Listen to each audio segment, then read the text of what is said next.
Bismillah ar-Rahman ar-Rahim. Hello everyone and welcome back to the channel. Welcome to another stream, ladies and gentlemen. It's Wednesday night. We've got the content out for you guys. We've got a lot of things for us to unpack today, ladies and gentlemen. We just watched Spurs bottle a 2-0 lead to PSG. Unbelievable, Jeff. Unbelievable. We're going to be talking about the Leoni. Here we go to Liverpool. We're also going to be talking about Gianluigi Donnarumma to Manchester City. And we're going to be talking about whether Arsenal can win the league or not. So joining me first and foremost, world champion. You get me, making his return to the channel today. Making moves on YouTube as well. Make sure guys go check out his channel. All the channels are in the description. I like Yasser is in the building. How are you doing, Yasser, mate? Yeah, listen, salam alaikum Hassan first and foremost, and the people in the chat. Thank you for having me, man. You know what I'm saying? A lot has changed since I last been on the channel. True. Yeah. True. There's a lot that's changed. That's true. Yeah, man. But yeah, man, thank you for having me, and yeah, I'm looking forward to have the conversation, innit? And see. Unbelievable. Anyway, I want to ask him what he thinks of this Donnarumma situation. You get me? Nothing better than a City fan to explain to us why they signed 2 new keepers. Where's James Trafford going to play? I like Patrick is in the building. How doing, Patrick, mate? I'm good, man. I'm good, man. You know, when you have the money to do something, and for years, people have been saying you guys are cheats, you guys overspend. I like this. I like when we are flexing our muscle. Liverpool are flexing, we'll flex. And you know, if there's rumors that this guy might surprise us, this new football director. So maybe this is what the guy meant. You know, the Pepo guy, Pepo Pano. People don't rate him, but he said months ago that City are not done. The locals said City are done. He said they're not done. There's a surprise. I hope we flex. I hope we flex hard. And you know what? I'm happy that Liverpool are flexing. Everyone is flexing. I want what you call this? A Premier League where everybody has bought enough. No excuses. No excuses for anybody. But just watch. Some people still have an excuse, you know, at the end. But thank you for having me. As always, big up to Edison. I hope you enjoy Turkey and get more tattoos in Turkey. But thank you for your services. Donnarumma, here we go. Fairs. Someone really likes that. Now you know how it feels when you spend money, innit? You see how everyone deals. I've never experienced this before, but now I experienced it, so Yeah. I'm very happy. Wait. Hussam, you've never experienced spending money? No, I've never experienced spending money this way before. Nah, you guys flexed a bit with Van Dijk and Alisson. That was a flex. That was Van Dijk and Alisson. This time it's Wirtz, it's Isak, it's DK, it's Kerkez, it's Frimpong, it's Leoni, it's Gay. It's a lot, bro. Big money as well. It's big money signings. Actually, as well. forget even Klopp era. We've never done it in my whole lifetime, bro. Yeah, this is a good flex. I like this, man. I don't want excuses. I even want Spurs to get whatever target they have. I want Arsenal Speaking to of get Spurs, yeah, go ahead. Yeah. Thank you for helping me out. You get me? Because Yeah. next up, we need an explanation to what the hell we just watched. Man like Jay is in the building. Hi, Jay. You have some of the best penalty takers that make sure they make Hi, mistakes. Jay. Oh, sorry. I was just commiserating. It's been I was coming onto the show feeling like I was going to be happy. I had a whole spiel ready about being undisputed champions of Europe. There was going to be an Ultimate Warrior Hulk Hogan reference. You know, it was really good. So yeah, obviously you won't be hearing that today. We kind of bottled it. If you see being 2-0 up with 6 minutes to go as a bottling, I mean, yeah, technically it was a bottling. It is. So yeah, tough. Good performance though in the main. But Okay, yeah. and you want to know something? Let's just start with it. Big up for everyone locked in already. 300 people in here. We haven't even started talking about the football yet. As I said, make sure guys go subscribe to all these channels in the description. Let's just talk about the Spurs game, man. Like Jay, talk to me, bro. The floor is yours. Yeah, you know what? Going into the game, I was saying like I thought we had a good chance because one, they've just come back, but two, like Arsenal played them, Villa played them, like they were in the game. You know, like Premier League teams, I feel like there's a certain kind of duel. Like if you play PSG, you have to understand you're gonna have a lot of duels, yeah, because they do actually have a lot of players that actually do that. So I think technically we weren't fantastic on the ball, but we had a decent plan. I will say, having played Bayern Munich the other day, Bayern Munich's attack is ridiculous. Like Diaz, Elise, Kane, Musiala when he comes back, but it was Gnabry that played. Absolutely tore us apart. And PSG's attack didn't tear us apart like that. But when Ruiz came on, it was like a switch. Like all of a sudden, he was like just metronome in it, and the kind of transition of him coming on and our starters being tired and us having not much on then the pendulum started to swing. So in the main, it was, you know, a good performance. I think we showed we are competitive and we could maybe look forward to a decent season. But I think we also, everyone sees like, okay, I see, you watch Spurs today and you're like, I see why you want Savinho. I see why you want Eze. Because if you watch how Spurs played, you see how Kudus was like a magnet for the ball, right? And he was creating overloads, he was creating transitions. So the thing is if you have an Eze and you have a Savinho, you know, players that you can fire the ball into, they're going to take it under control. They're going to be able to turn. They're going to be, teams will have to drop off you because they're not going to be able to go man to man with you because you've got players that will turn them and run at them. So in terms of just as an overall, you know, obviously very disappointed that we didn't win, and obviously we're going to get mocked a little bit. But I like the mocking might cause people to kind of underrate Spurs a little bit and look past, you know, what was a good performance for, you know, 84 minutes. It's already started. See? Exactly, that's my point. Like, I'm fine. I'm disappointed to not win the game, but I'm okay with people like overlooking Spurs and overlooking the performance because we bottled the result. You know, we bottled. Can you blame them though? Can you blame them? No, not the way it happened, because the way that you lost also matters. Yeah, I mean, we lost on penalties. I think the thing is like it feels more of a loss because you concede 2 goals so late. But you technically you drew, and penalties just decided who won the game.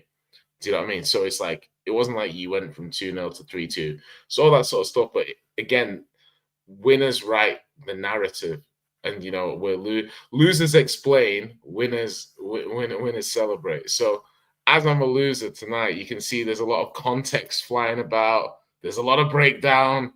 There's a lot of analysis. You know, if I won, I would have just said undisputed champions of Europe. But now you've had a 4-minute monologue as to why we managed to throw the game away. So it is what it is. Guys, what do you say? Nah. These guys look. Let me give these guys credit. They looked scary and they look good. And Thomas Frank, I told people that this manager would be a problem for many. I do know that we're going to hold an L when we go to Spurs because Thomas Frank has been giving us L's when he was at Bournemouth. I don't know. This PSG team today, I think they just got. I'm going to use this word. They got lucky just because of maybe the subs that were made. But Spurs were cooking, and for a minute there, Spurs actually looked like they were stable. Even though sometimes we were doing the high line, but sometimes we were dropping deep. I don't know. I give them credit. It's just the fact that I think a lot of Prem fans, we are all just looking for the fact to say, oh, it's Spursy. Even though this season they've won a trophy, it doesn't matter. They've still won a trophy more than my club that hasn't won a trophy. If Spurs won a trophy today, it's going to be a dab on my head top. So it is what it is, man. People will talk. I like the performance, and I think if he gets a few signings, he'll be good. If he gets a number 10, let's say if Eze comes into this team, it'll be good. And now maybe I see why he's looking for Eze and Savinho. Because if you look at the team, I think you need people who are able to kill off the game. Richarlison was not bad, but I don't think he's the future for someone to sit there as a Spurs fan to say Richarlison is the guy to get us forward.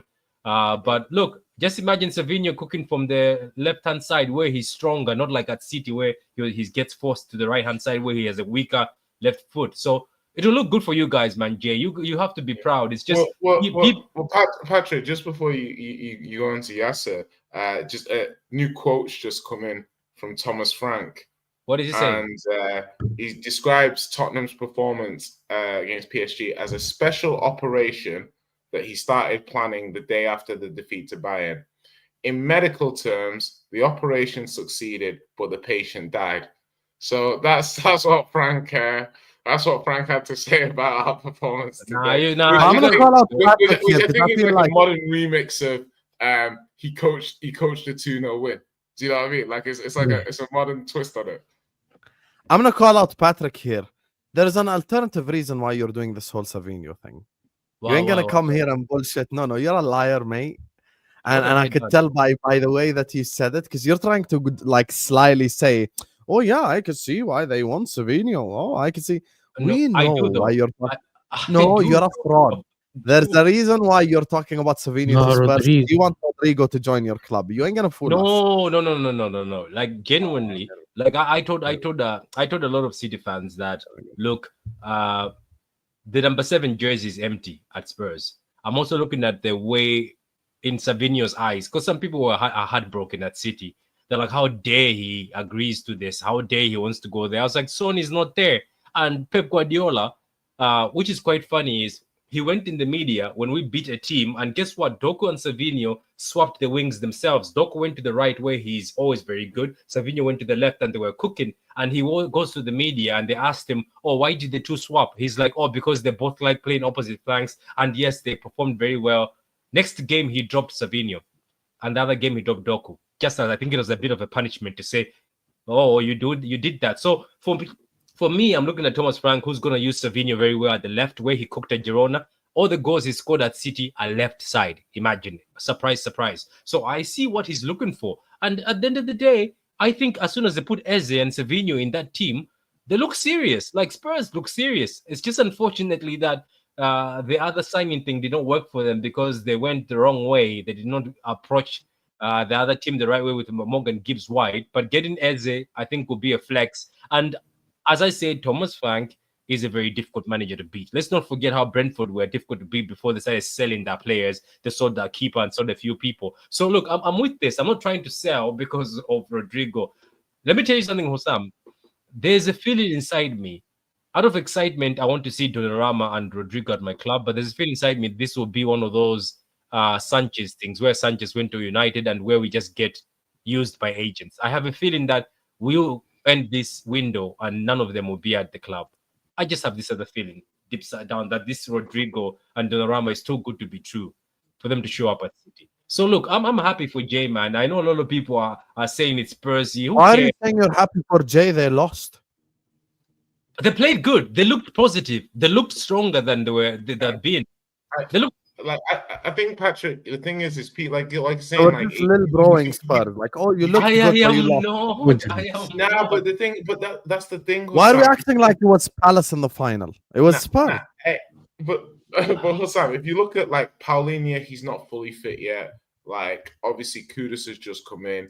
Like you're saying, you bring Savinho into this. Even just Savinho, you could see what difference that would have made having somebody that could dribble today and hold the ball in the second. Like that Tell cameo was one of genuinely terrible cameo from Tell. Terrible cameo. And it's like, I'm not going to jump on the player, but I'm just saying we want to praise how Frank, because obviously as well, you don't know how your team's going to look against good teams coming into the season. You know, it's a brand new manager, new style of play. We did finish 17th.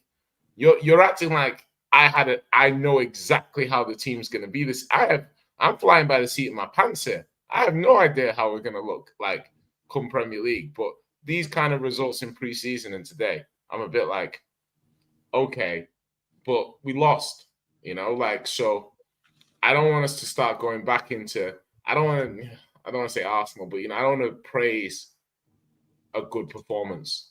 Jay, you know and Jay, can I say something for you? Just quickly before you say anything. No. It's only one thing. Big up to everyone who just joined us from the Football Terrace. Big up to Terry for the raid. Guys, please do hit the like button on your way in. Do subscribe to the channel. Go subscribe to all these guys' channels as well. Go ahead, Patrick. Do you know what's funny though, Jay? And it's also included me. I'm guilty of this. When Spurs were put against PSG, we did say that it's going to be a 5-0. I remember we were all saying they're going to get a hammering. I remember that's what we said. I remember that's what I said. I was like, oh my God, this is going to be abusive. But look, here we are. You were 2-0 up, and it was a 2-2. And this is a PSG side that is a treble winning PSG side.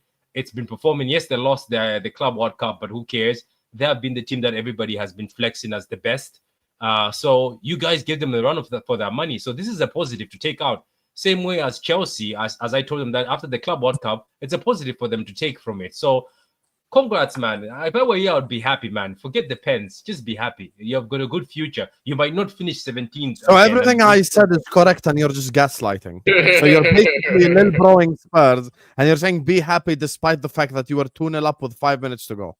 That's what you're saying. Man. This Patrick, you are an elite gas. Is being a gaslighter like on the application form of being a City fan? Nah. Is it I'm like, telling is it like a requirement? Like in order to be a City fan, you have to gaslight. Is that it? Basically? No. I'm telling you, if Spurs won this Super Cup, people would be saying, "Oh, it's just a glorified friendly." I'm telling you, people could have flipped it like that. No one would say that.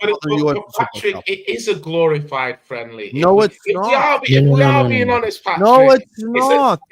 It's a glorified. The community shield is a friendly. This ain't a friendly. I mean, I'm just not the same guy I was 2 hours ago, Hussam. I just don't have the same feelings. He's hurt. He's broken. He's hurting. You can tell. You know what it is, though. Yeah, for me, I don't know. And I'm looked. There are positives considering the manager just came in. This is the first time he played the 3 in the back, and he looked really good. And then you know that, okay, you can tell clearly that someone like an Eze is missing in that team. If you add an Eze, you know what I'm saying, it looks better. And your midfield would look a lot more like the way you transition, it would suit you a lot more. And obviously, you need someone on the left-hand side. You know, so, you know, being linked to Savinho is a good thing. So, yeah, man, I'd listen. Beating PSG ain't for everyone, innit? That's all I can say. Can I say something to Jay? Jay, can you just do me a favor, Jay? I know this, I know that you're in pain, and maybe this is the true side of me. Can you please just tell us the speech you were going to say if you won, just for the sake of if you want. Yeah. So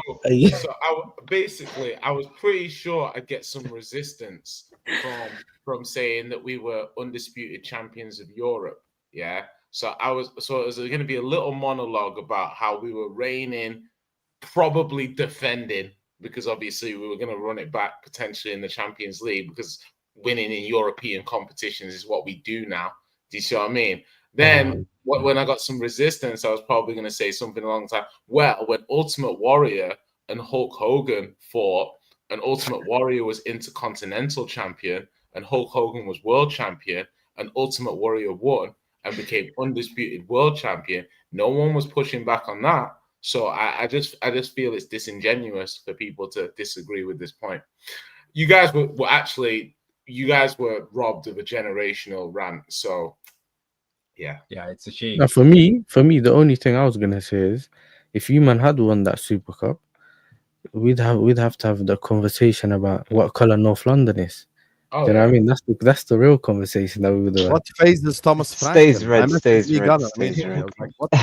Yeah, bro. Why do Arsenal fans keep saying it's red? It's not red. I think it's blue. Because come on, man, look at Chelsea ticking off these trophies. Why that's not in North? They're not in North London. Do you know what makes me laugh? Yeah, but I'm just talking about London. I'm trying to put the whole of London, because I remember I have a friend who told me, it's like, I don't care about Chelsea. We own the whole of London. I sit there, I was like, but Chelsea, we call them shit, yet they just keep ticking these trophies that are like elite trophies, World Cup champions. Why? If we go to Arsenal, you know what it is? I think we own it. They're renting it. They're renting it. I don't rent it. They got it now. We're the landlord. They're the tenant. Do you know what has happened? This is what has happened. Leases, that we're doing. Do you know what has happened? Yeah. You guys invited somebody to your house, and you were making them stay on the couch. You came back after a holiday after 2 months, and you find out I've married your wife. Your kids call them daddy, and now they own the whole house, and you are the one on the couch now. What the hell? They're drinking my milk from the fridge. They've stolen the Wi-Fi code. Feet up on the sofa. Evening thing. They're wearing your evening gown. You know, had Spurs just lost 3-0, none of us would have had this conversation. Had they just lost 3-0, life would have just moved on. Like, oh, PSG are a lot better than Spurs. We can't expect them to beat PSG now, and life would have moved on. The problem is, once again, Patrick's missing the point here. The problem is that they were 2-0 up with like 5 minutes to go, bro. That's the issue. So you have to be able to hold on to a 2-0 lead with 5 minutes, 6 minutes to go. We understand that they're inferior to PSG. I won't try to act like they aren't inferior to PSG. They are inferior to PSG 100%. But that doesn't change the fact of what we're saying, Habibi. What we're saying is you were 2-0 up, mate. You were 2-0 up. But this is also a thing with Thomas Frank sometimes that you see with Brentford, and it's a thing that he needs to, like, you know, now he's at a higher level. He needs to make sure, you know, dropping back, inviting lots of pressure. Do you know what I mean? With the individual quality, like I think I must have remembered Liverpool a couple of different times scoring late against Brentford to win games. Yeah, Darwin Nunes. City also did. They scored against City in 10 seconds, then scored again. They were 2-0 up, and City came back. Kai Havertz done it twice as well. That's what I'm trying to say. Like we got to take lessons from it, from the part. Like, you know, these are just world class players, and you're just basically inviting them to like, you know, try things on the edge of your box and things like that. So I think you get to a certain point where you've got to trust yourself more with the ball. You know, you can't just kick and run, duels. You know, you need a level of individual technical quality. And I think in the last 10, 15 minutes, you saw when Kudus came off the pitch, Spurs had no way of retaining. Because let's not pretend that Spurs were playing with finesse football. Some of it was kind of rudimentary, long ball, hoofing it in the direction of Kudus, and he was just doing magic tricks. He was just getting the ball under control, turning, holding off it. But the balls to him weren't particularly great. It wasn't sensational play or nothing. So this is what I'm trying to say. Like, it was a really good game plan for PSG. But we got Burnley next game. And this style of play probably won't break Burnley down. Do you know what I mean? Because they love a clean sheet, Burnley. So, you know, different approaches. I'm not happy we lost, because the bragging rights of winning this game would have been generational. Do you know what I mean? It would have been a good year. It's not about the bragging rights. It's about the trophy. You know what I'm saying? It's about the trophy. What does the trophy give you? It's a byproduct of the trophy. Yeah, but the aim is to get the trophy. If the bragging right, it comes later. Like, do you know what I mean? Can we also talk about this new PSG keeper? Like, what the hell was that? Oh, he looked like he looked like I haven't seen Donnarumma. He looked like a little boy who was wearing his dad's suit, kind of thing. Like, I'm sure he's going to be a good keeper and stuff. But you know what he looks like? He looks like that guy, PSG INT, Hussam. You know him, innit? When he shaved bald, he looks just like him. But you know what it is? He's 6'2", bro. He's like Onana. You know what? Yeah, no, he's got to be the smallest 6'2" goalie. Because remember, even Onana looks short. The goalkeeper, United's goalkeeper. He does. Sometimes you look at him from certain angles, you think, Onana looks short. Even the time when he was playing in Africa, do you know what's making me laugh? This Chevalier guy has got a lot of people who work for him. So when I went after them, do you know what they told me? Oh, but he did well in the pen. But I was like, he was dropping a generational stinker. That's what he was dropping for the 90 minutes. What's the Portuguese goalie that everyone gasses? Diego Costa. Diego Costa. He's another example. It's such a shit shot stopper. Whenever I watch him, he's always dropping a clanger. Yeah, but you know what it is? Now my man has the shortest goalkeeper with the shortest hands. You got him now, Black Eye. You know what I mean? You got the shortest goalkeeper. David Raya. Yeah, but do you guys see the penalties? Like, it was like when Van der Ven ran Max up, is now thinking every time I come here I get abused. That's what he's thinking. No, but he knows he gets especially abused by me. Since I met him, like, he's all the misery. Yeah, 5 years. 5 years. Raya's quite springy though, isn't he? Like, Raya's short but springy. Yeah, he's good. He's good though. He's good. But like, you see Van der Ven's penalty. He's prone to a lob. Yeah? But you see Van der Ven's penalty tonight. So when he's running up, two things went through my head. One is like, you're too big to be taking a penalty. Like, you know, I'm like, you're too, and then I'm like, you're like, man, your mechanism. Can I say one thing? I think it's utter woke nonsense that a centre back takes penalties. Unless you're like ultra cold, like you're like fucking like Van Dijk, Rio, something like John this. Stones Like, is also Ramos cool. and them, John man. Stones you know, is like very a good. Ramos type. Like unless even then Ramos had some howler penalties, like the one against Dortmund. That was still traveling in the sky probably till today. You get me? That's how bad that. Like I hate that, bro. I'd rather But- I know Tell's penalty. I low key thought it went in because he fully sent him the wrong way and just missed. Do you blame like so? I'm gonna get to Tell's penalty, but like Van der Ven. First of all, if you're a lefty, you have to go the other side because it's so obvious as a lefty to go that side. Because it's like to open your body up as a left-footed player. There's a tell as a goalie. I think Vitinha's one was worse, to be fair. So if you don't see them open their body, Vitinha was funny. It was funny. So Vitinha, I forgot that he does that little run up before he shoots. Yeah, When because he did missed against us as well. yeah, exactly. But you know, with Tell's penalty, right? Do you guys is that unlucky or is that like he's not concentrating properly? He's not. He's been too cocky. He's been too cocky. That's what I'm saying. Do you know, Jay? Do you know what he said? I think he saw that. You know how when the keeper went, this man saw that the goal is now empty. So he's like, you know what? Let me just fling it that side. And the way it went. But you know what it is, though. 100%. Like it was like to me. People are like, no, that penalty miss was like, no, what? Like the keeper's gone. You just have to roll it into just put it straight. Put it straight. Roll it into the net. Yeah? But even if you were seeing, sometimes they don't even look at the ball. Because remember, they look staring at the goalkeeper, so they just hit it. Oh yeah, they do the eyes, isn't it? He did the eyes that. The eyes, he did the eyes. He fully sent Chevalier the wrong way, but then just missed the target. That's No, what I'm if saying. you look Like, at his that's penalty, got to be the ball concentration. bounced up slightly just before he hit it. I just like the thing is, I'm looking at the players that ended the game now. Like I'm actually just looking at these players. Hold on, because I want to see who actually could have taken a penalty from the Bro, ones that were. I thought this as well. I I was gonna say that. Do Tottenham have penalty takers? Full stop. No. Okay. Son is gone. Ken Okay. is gone. Yeah. I'll say this: someone like a Bergvall and Gray is probably better for penalties than a centre back. Yeah, that's true. Yeah, but my only thing would be like, I'm assuming Pressure. Van der Ven's taken a penalty somewhere, somehow in his life over these other guys. Like, and just seniority. Like, you know, like, you're 20, he's what, 24, I think, Van der Ven. It's like, you want the 18, 19-year-olds to be taking these penalties. It's like, so it was senior tax. It was senior tax then.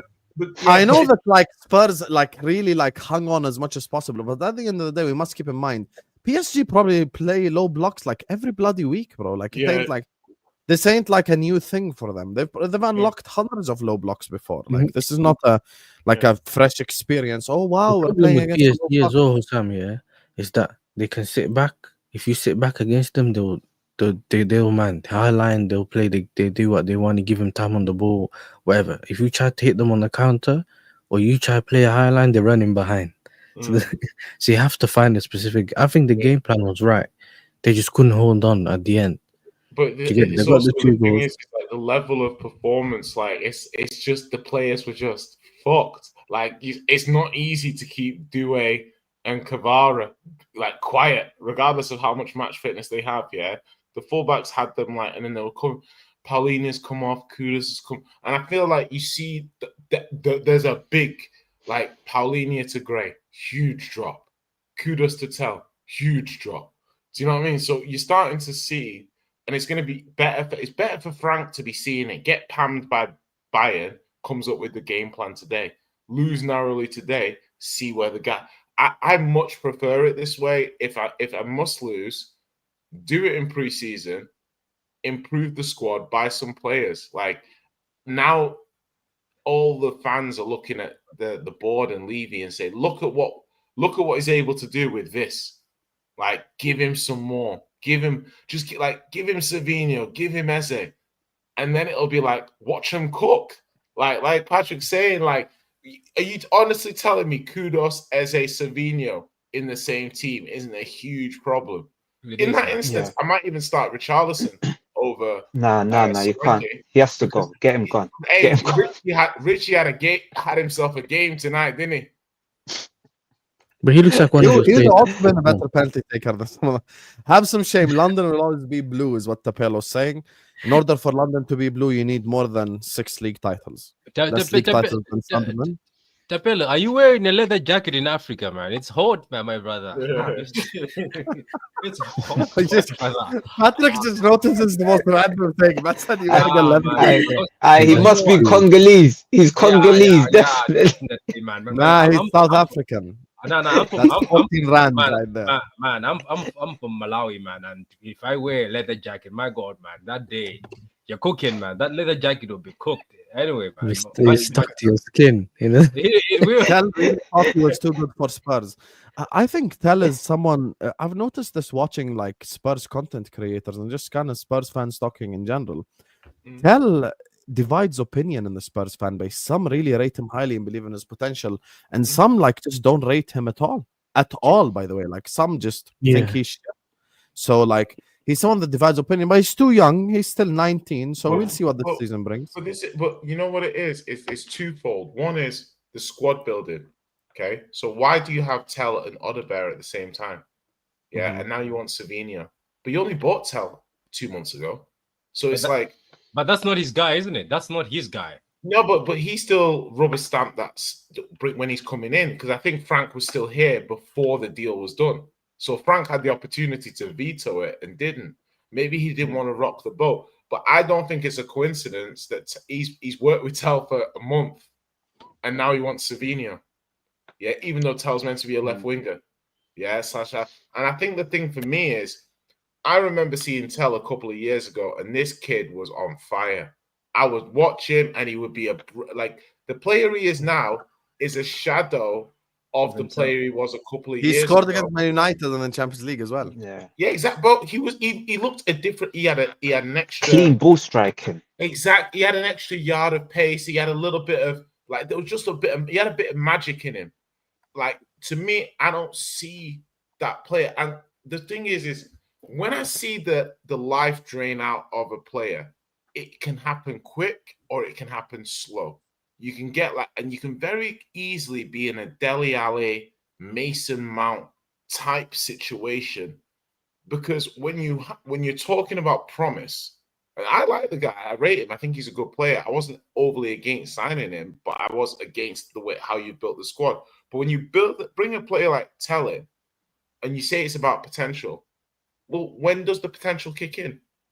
That's the whole point. You don't know. There's no definitive timeline as to when he's going to suddenly start playing. Maybe hope it's this season, but what if it's not? Like a Spurs as a top 6 team, can we carry 2 20-year-old left wingers, especially one which seems to be in decline? If you look at his performances over the last 2-3 years, is the player in decline? It's okay to ask these questions. He might be in decline, because unless he has an upturn, it's like having a stock or having Bitcoin, and it's been on a downward trend for 2 years. You either have to sell to realize the loss, or you keep holding, hoping he's going to turn good. I don't know. Yeah, but I think that one of the reasons probably Thomas Brown kept him is because Daniel Levy is greedy and he may not get another winger. You know what I'm saying? You might as well accept that one in case you don't get another winger.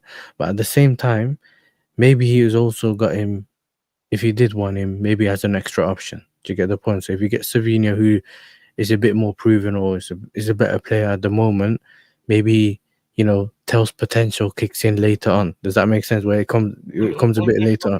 100%. But how long do you give it? Like, if you're 19, bro. now, like, look at Tell. Spurs have Odebear. If they get Savinho and they've got Richarlison and Solanke. And Savinho is just 21 years old. So, wow. Okay. Yeah, so it's like, but I'm just saying, like, already you could argue that Tell is the 3rd choice left winger if they buy Savinho, and he's the 3rd choice striker already. So I'm like, you guys, I like, people are like, he's 19, he's this and that. I'm like, I get what everyone's saying, but it was just a very, like, to me, there's minimum things you should be doing as a player when you come on. Tactically, he looked lost. Effort-wise, he looked lost. Like, don't forget, he gave away that free kick as well. on the edge of the box. Brain dead challenge to give away Yeah. that free kick. Do you know what I mean? So the whole performance was just his head, like, it's like you're not in the game. Like, it's a super cup. How are you coming on and doing that? That's just, it was to me, it was just a very, very poor performance. Like, I get what other people say about his potential, but today I was like, wow, like, that's just like somebody, he needs to switch on. He needs to lock in. Okay, fair enough. Anyway, we move on from Spurs to Manchester City. The guy that's sitting top right, we know why he's trying to sell Savinho, which we'll unpack now in a second. Oh yeah, he ain't gonna play these games with me, brother. Big up to all of you guys locked in. Make sure you guys are liking the video. Make sure you guys are subscribing to the channel if you're ready to do so. Everyone, please hit the like button and subscribe to the channel. So, Mr. Patrick, Donnarumma is on his way. City also look forward to signing Rodrygo. Your bald checkbook bastard manager could let us have one season where we're favorites in peace. Talk to me, brother. What do you think of the City situation? I don't know, man. Obviously, as I said, I was shocked, and I have to be honest. I was shocked. I genuinely was like, oh, I know that lady, is it Maria, the Twitch Madrid rep, or whoever covers Madrid, said it in May that, oh, Rodrygo is going to Man City, and she said it in May that somebody told her from the club. She actually had a video with the LB yesterday, and she says she thought there's gonna be egg on her face, and she kept on calling her link, saying, "You've embarrassed me. You told me to post this. How, like, I don't want to be embarrassed. I was embarrassed once about." She said about Mbappe, or one of the stars that was going to happen the time Mbappe was going. So anyway, she says the guy told her that just keep waiting, be patient. Rodrygo keeps talking to Pep. Pep really wants Rodrygo. He sees Rodrygo as the goodbye gift he can have, or some player that he's always wanted. So look, I don't know, man. At this point in time, Mr. Rodrygo is still posting Ola Madrid as always. When he was linked with Liverpool, he was busy posting Ola Madrid. This guy likes to be a side chick, so we don't know if he's got the balls to actually leave Madrid. So that one, I'm not still 100% confident.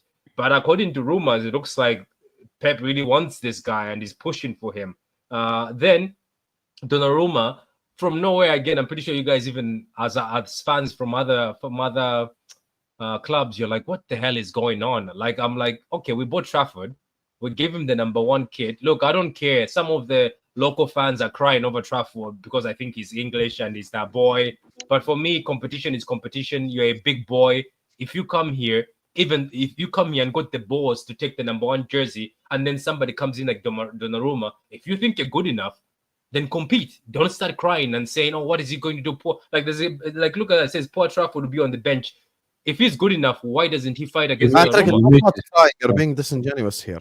If the reason why James Trafford joined Manchester City with promises of game time, so forget all this like talk about crying and stuff. It's not about crying. He said no to Newcastle, yes to City in order to start at Manchester City. Yeah, but this he is now my joins thing. Manchester City and won't start because you're going to give Donnarumma a 5-year contract. Yeah, but this is my thing. If you are here, right, I just feel like compete, because that's the thing that Man City were lacking last season, because some people already had the jersey number and they were guaranteed to play. Like Haaland was thinking, Mamouche was cooking. Guess what? Haaland came in half injured, and just because it's Haaland, he was played and we lost against Newcastle. And people are like, I think Mamouche, Doku, and Savio were cooking. It's just, I feel like we have to go back to that City where when Pep Guardiola started this behavior that, okay, there's no names, it's just you have to play football. I'm sorry, if Trafford came here and now Donnarumma, who's I think a world-class keeper, is available, and City are like, why is he a Pep type keeper? That's the $1 million question. At this point in time, I just want because somebody. Donnarumma's weakness and why PSG sold him to begin with is with his feet. Yeah, but do you know what's funny though? People keep saying that. I know So he's they weak claim. with his feet. Yeah, but his bad skills of footwork, PSG were still able to play from the back and they still looked good. So I don't know, man. It's just, for me, look, I am surprised, and I don't think Donnarumma and Rodrygo will come. I think this is just a bit of gaslight. But if it happens, I would be like, my club is serious. I'll be like, maybe they won that Champions League. Maybe they're tired of having a keeper who only had a good Champions League in the treble. They're looking for a keeper who can actually get us another UCL. let's not lie. Some of the local fans might say, "Oh, I prefer the Prem." Maybe Pep Guardiola is saying, "I'm not leaving Man City with one Champions League, so bring me Rodrygo, who's clutch in the Champions League. Bring me Donnarumma, who's good in these cup games. Fuck it, I don't care about his feet. He can do the bare minimum as he did with PSG and still won them a treble." This is the funny thing is they keep saying his feet stink, but when I was watching him against PSG, he was still able to give the defenders the ball from the back, and the bare minimum he did made PSG still look good. So look, man, if this happens, I'm happy, but I just say there's a voice behind me saying it's too good to be true. I'm pretty sure when you sit down, you're like, come on, it's too good to be true to just get Donnarumma and Rodrygo just like that. Anyway, that's my opinion. Guys, Yasser and I- Max. I I kind think, of. I think there's more Oh, chance God, of yes. you obviously getting Donnarumma than Rodrygo. Obviously, with Rodrygo, we still don't know. We haven't seen advanced stuff going on, but we do know that there's a possibility. But the Donnarumma one, I just feel like maybe Pep wants to finally have a proper shot stopper, innit? Do you know what I mean? That's probably what I'm thinking about. I think he has this time. He had this time of having a goalkeeper that's very good with his feet, but not necessarily the best shot stopper. But I think maybe, or you could say that Man City is planning for, you know, The for next after manager. Pep, Yeah, for the next manager. Do you know what I'm saying? How giving him different options. If he wants to goalkeeper that does this more or that more, you'll have all the players that do that. Because some of the signings, you know, you look at and you might think, maybe this is not a Pep signing. But yeah, I think for me, yeah, Oh, bro, I don't know. wait, before I forget, you're right though, because let's not forget it all started from Haaland. Oh, Haaland is not a Pep signing. Which, yes, we were like, is this a Pep striker? Then it went to Mamouche. Somebody was like, why are you buying Mamouche? This is not a Pep guy. Why are you buying Doku? Doku is not a Pep guy. Then they also went as far as saying, oh, Cheki doesn't look like a Pep guy. So there's a lot of non-Pep guys that are walking into When you say this. Doku ain't a Pep guy, hasn't that been proven by now? Don't you think Yeah. it's a fair claim? Yeah, that's what I'm trying to Yeah, say. That definitely. maybe you're right. Maybe he's just right. That maybe the club is like, you know what? Fair is fair. This guy won't be here for a long time. So let's just buy players who, even though if maybe Pep won't find anything to do with them, when he's gone, we have somebody. Because Pep is eventually leaving. He's usually told us that, guys, that's the reason why he argued with his wife. He was supposed to leave right now. He wasn't supposed to stay. And she was like, oh, you're staying. So you're right, man, about Donnarumma and these options. For me, I'm just saying, look, if I was about to say Trashford. Sorry, my bad. Wow. You know, Already. you know what? They're gonna go after me now. Just watch. If Trafford says, "Oh, I can't handle this," it's good. We have him on a 5-year contract. Newcastle will come buy him for a big value. Like for me, I'm heartless, man. I'm a Doku fan, but if Doku starts throwing his toys out of the pram for Rodrygo, I would say that Doku goodbye. And like for me, I'm not here for players. That's I'm why not you here- were begging it with Jay and telling him, come take Savinho. I know your game. Patrick, I've known you the longest out of everyone. You can't play with me. You know Man, you I can't need Hossam. We knew Yeah. Hossam. Look at your fan base. They were very emotional with Nunes. Oh, he'll do good. He'll do good. Look at what it cost Captain you. Chaos. You have to be evil. This is why I told Arsenal fans the other day. I was talking to an Arsenal fan. I was like, man, if Kai Havertz starts crying over Gyökeres, tell him to get out. Simple. Tell him to go. Like this is how you win trophies, by just look at Enrique. He's just come in, a treble winning keeper. He's like, you're not my guy. Get out. He did what Pep did with Joe Hart. But Yeah, at least he gave Yeah. him a season. Do you know what I mean? He gave him a Yeah. season. it's Joe the Hart way. never got a season. Didn't Maleska do the same thing at Chelsea? Like, this is what you have to do to win. You just have to tell players, you are not my guy. Simple as. And don't cry over these players, because if you cry over them, you will still have the same quality. Even Martinelli, tell him to piss off, bring somebody else. he Like, needs to this go. is what I tell people. I was like, the more emotional you get, the worse. Like, look at, and the thing is, I'm loving Liverpool. I'm loving this Slot guy. He seems ruthless, but low-key quiet. Look at what he's doing. He told Diaz, oh, you're going to leave. Look, people never thought Diaz would leave. Go. And then now he wants Isak. I don't know. The game is the game, man. You can't win trebles with satisfying players. So for me, if Trafford starts crying, I know a lot of local fans will not be happy, but let him go then. Let him go. We'll use another keeper. Go ahead, man. it doesn't really matter if he cries. Like Donnarumma, like how I kind of see it is you're bringing in Donnarumma. Your defense, you'd say that's the weakest part of Man City. Yeah. So Donnarumma straight away he elevates that back line because the last line of defense is probably the most crucial. Edison, yes, he's been a very good servant, but as we all know, he is not the best shot stopper. Even last season, when him and the other goalkeeper interchanging, nobody knew. If Donnarumma's there, he's guaranteed to start. And Trafford, he's gonna have to hold the bench. That's just how it is. You just gotta be ruthless. Pep at his best is ruthless. You don't know who's starting each week, and that is how you need to get back to in order to potentially win major trophies. Because last year, you don't want to go 2 years in a row without silverware, because then it can get to 3 and you start looking at us over here. So so you just gotta be ruthless. And with Rodrygo, if that's Pep's guy, just put the bid in, get rid of Savinho. He's had his season. Sometimes one season is enough. 1 goal in 29 Premier League games. That's too long. That's not enough. Like, that is just not enough. We've seen it with Grealish. Grealish has been there 5 years, and there was a lot of City fans making the excuse, oh, but he looks good on the ball. Pep's not telling him to score. No. Sometimes you got to do both parts of the game. You got to get numbers and you got to look good on the ball. You got to be a threat.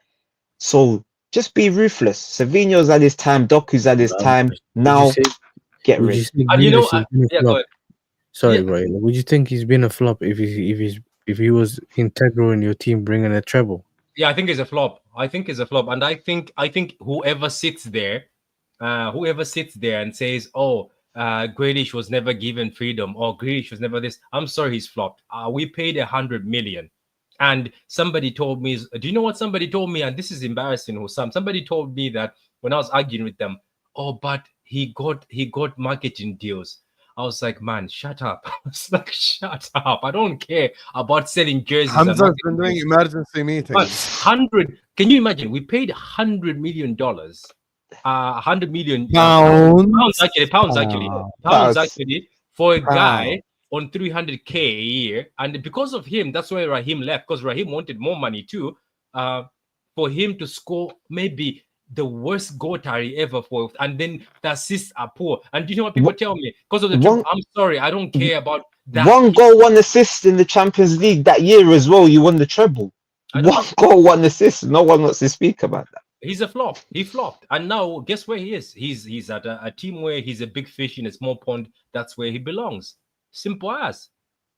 I don't even know if he's a big fish anymore.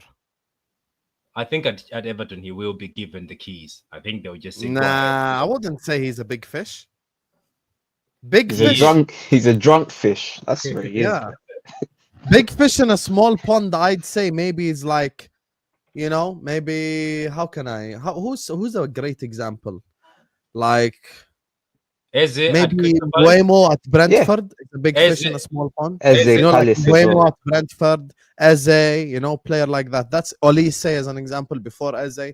So that's a big fish in a small pond. I wouldn't consider, because Grealish ain't gonna get even like 10 GA overall for Everton this season. Yeah, but I think he'll get them assists. I think he will, if they play him where the number. My brother, they employ Beto. He couldn't get assists playing next to Haaland. He gonna get assists to Beto.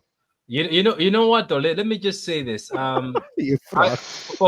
me, do you know what makes me laugh? Is like I was being told that I'm very negative and I'm attacking a guy who they're saying I'm attacking a Grealish for no reason. I have an agenda, and they're saying he's very good. I asked in a group chat. I'm in a YouTube group chat, so I asked all of them. I was like, you guys, Spurs fans, Chelsea fans, Arsenal fans, you were saying Grealish is good. How come none of your clubs came for him?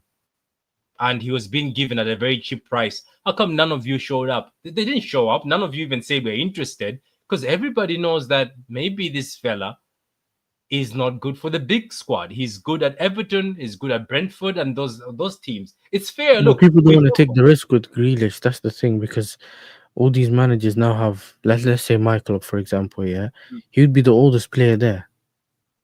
So they don't want him to be the example if he ends up doing what he does on the off, if he's Off the drinking, pitch, driving, or what. Yeah, so they probably be like, you know what, let's not do this. We might not want to bring him in. Now, he can still bring, something to a team. It's just whether a manager can manage him and allow him to flourish on the pitch and doesn't let the other side affect him. Does that make sense? Just get him to And, focus. it's also if anyone thinks he's Himself. worth 300 grand a week doing that. No, he's not. No, He's it's not. not. I Not don't- even I don't- 50 million. 50 I don't- million is too much as well. I don't even know. I don't even know what happened. But anyway, it's because of the whole thing. But you see, this is how ruthless Pep is. And people think Trafford is special. Pep has just got rid of a 100 million player who he wanted, by the way, who he was hugging, by the way, and telling him that I've given you the number 10 because you're special. But he told him to piss off. You think Pep cares? He wants to win. And you know what's funny? City fans are very funny. They always make an excuses. We have to admit we flopped with Phillips, who was one of the best defenders, player of the season at England. We have flopped with Jack. Our manager right now, he's playing Nunes, who a midfielder everybody wanted as a right back because he says Nunes is not smart enough. The same Nunes he said was going to be world class when he played for Sporting. So I don't know why City fans sometimes try to hide. We have both flops. They have flops. They have failed. Accept it. Move on. Every club has had flops. Just accept it. We're not special. I agree. We flopped. Yeah, we paid too much, and it is what it is, man. Now you have come back full circle. Rodrygo to Manchester City. Stop avoiding the question. You have to answer this question. I'm not letting you go without answering this question because you have went 7 laps around the question of Rodrygo to City. So now it's time to park your car and answer the question. I don't know. I don't think it's happening. I think it's too good to be true. Oh, God, Patrick. Now, listen, Osam. I think Rodrygo, right? He's one of those people. Like, I can give an example. He's one of those people who will give you hope.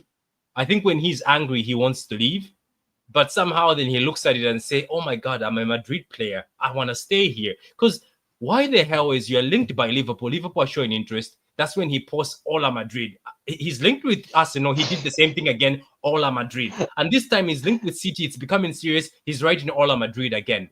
Like, I don't know if what this man is playing. I think, but the thing is, Alonso doesn't rate you. Let's be honest. He brought you second half, you scored. Who cares? He's playing Brahim Diaz and some other kid in front of you. And he's not going to play you as a left winger instead of Vinicius. So I don't know what this man's this kid's dream is. I know maybe he loves Madrid. He loves Madrid so much. Maybe he's willing to say, you know what, I would rather sit here, but he's going to sit on the bench. I think Alonso doesn't rate him because if he rated you at the Club World Cup, you couldn't have just sniffed 60 minutes in total combined. So I don't know, man. If he wants to come to City, let him come, because for me, if he comes to City, who will he be his competition? Not much. There's not much there. He can really grab anybody's flank. He can grab the right hand side, the left hand side. He can do whatever he wants at City. And if Pep Guardiola and him keep sending each other love And messages, that's the key. You see what Yeah. Fabrizio says in his tweets. Yeah. Pep Guardiola is a big fan. Pep wants him. Have And you you seen know Pep runs the show at Man City. Let's be honest. Yeah, I know. And have you seen them in the media? I've said for the past 5 years, Rodrygo, Pep Guardiola is a genius. I would like to play for him. Pep Guardiola, their most dangerous player is Rodrygo. They just go at each other. So these rumors that they're actually speaking on the phone, making a plan, and it was years ago. It was last year. Apparently, he was close to coming So to you City. say all this, then you say, I don't think he's going to leave. No. All I'm saying is, I'm the one catching you out this whole stream, huh? You're doing this game. You're trying to play both sides. Because this is Rodrygo. I think Rodrygo is one of those guys who even let me give an example. He's one of those girls who say, "Man, if I meet you at that party, I'm gonna do this." You're like, you come to the I got a better one. I feel like he's like one of those girls. When she has an argument with her boyfriend, she messages you. She's messaging you. Thank you. And then when it's time to come to meet you, there it is. This is what he does, I think. So I think this is what he does. And look, there were rumors that he wanted to go to Arsenal. There were rumors that he really wanted Liverpool. He was willing to work with Liverpool. But guess what happens? The guy writes Hola Madrid. He pisses me off with that Hola Madrid thing, man. I was so close to write him a message. I know he's not going to read it. I was like, man, piss off, man. do we even think this guy is all that? Because I'm starting to look at him like, where's your kind? Like you've won basically everything at Real Madrid. Now surely you'd want to like prove yourself somewhere Yeah, else. Real wait, wait, Madrid He don't even want chooses you. sitting on the bench at Madrid over starting at City or starting at Liverpool or starting at Arsenal, and then I don't think he has that mentality. Yes, why Yeah. is he always a back? Why is it always him? When Sesko, no, when Isco was there, Isco was a midfielder. They deployed Isco as a winger, and guess who was on the bench? Rodrygo. Why is Rodrygo always the sub and backup dancer? Like, have you noticed that? That's what I'm saying. Yeah. I have always believed that. Why, Rodrygo, do you accept this? Like, look at Liverpool. They are dying for a left winger. You would go there and get in. Arsenal is Cool. dying for a Yeah. left winger. So why are you willing to always be a backup dancer just because it's a Madrid badge? Nah, you're right, Hussam. We have to think of his mentality. We really have to. Because there was another guy who I was suspecting his mentality is shit was Zubamende. Because I used to question Zubamende because the Oh, guy yeah. was refusing big moves a lot. He refused so many Yeah. big moves. So now I'm like, okay, Zubamende, maybe you just wanted He to was homesick. convince him. But let's just Hmm. see what this Rodrygo guy is. Because even Liverpool right now, 85 million, wouldn't you guys pay? Everybody's paying that 85 million for him. Yeah, 85 million pounds for Pay Rodrigo. it. Everyone's paying that. Yeah, you just pay it and see. He'll answer our questions if he comes to the Premier League in our club. Then we'll get that definitive answer. Has he got the mentality? Is he as good as we actually believe? Because in the Champions League, he's clutch. Yeah, he's Like in the clutch. Champions League, he's clutch. There's no one can debate that. But can he come to the Premier League and is the bright lights gonna get too hot for him? Is it going to be too much pressure? Is he going to be homesick and want to go home? Because we know a lot of Brazilian players, they don't always come here and And do do good. Yeah, magical things. you're right. You're right. Yeah. Maybe that's why he Savinho, wants to stay at Madrid because he enjoys it. As in, he's there, and if they level up, then if they sort out their problems, all of a sudden he's back in the team. So Man, you never Brahim know, innit? Diaz. Brahim Diaz he's is not cold, getting by the way. back It's in. cold, by the way. But this what has happened to him is the kids that were behind him, way down there, have become the two that does the start, and he's third choice when things are desperate. Rodrygo, a UCO winner. Come on, man. And then Liverpool. you can't accept Okay. Don't come to City or Arsenal. But Liverpool have got 6-7 UCLs. Go to them then. Go to the. I thought you're busy flexing UCLs. Go to Liverpool then. Let's see what you do. Because for me, it's not even about City anymore. I just want to see this guy that obviously you're right. We hype him a lot. But I was like, why is he always when any manager comes in? Why is he always the backup dancer? Why is it always him? Why is it always he was there before? Wasn't he? I swear he was there before Vini. I swear he was there. You never know, Probably man. It before could be Vini. it could I be think they it joined could be the same Perez. summer. You know, Perez They is went probably together, isn't doing it? They Milan. went together, didn't they? They went together, didn't they? Yeah, I think they went together.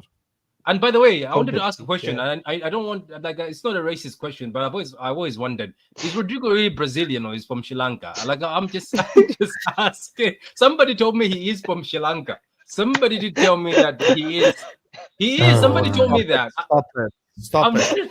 Rodrigo just doesn't have the chance to cook because he plays right wing. Salah is the best Yeah. winger in the league. If he plays left wing, he can't even cut in and shoot, bro. Like you have to play a player in that type of position. Question for you, Patrick. Is Sharky a Pep player from Dinishan here? I don't know, man. What's a Pep player these days? What's the Pep? You tell coach? us. You're the Chelsea City fan. I don't know, man. I think if he leaves Turkey to cook, I think Turkey has the possibility of being one of the best number 10s because I've seen him whenever he comes in. Even this last game, a lot of people used to tell me. I think one guy told me, "Oh, he drifts so much to the right. You know, he can play right winger. He drifts so much to the right. If you throw him in the midfield, he looks lost. My God, this guy's cold. When he picks the ball from the back, he's actually a good midfielder. So I think Turkey has the ability. He might not be a Pep midfielder because Pep sometimes, with the rumors saying, even though Messi was Messi, Pep only let Messi do what he is because he couldn't control him. But low-key, Pep did not like the fact that Messi was just free like that.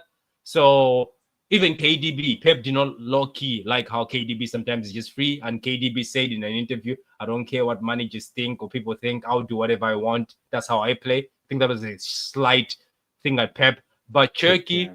I think Turkey is just too good. Sometimes you're just too good. He'll be able to fit in. But let's be honest.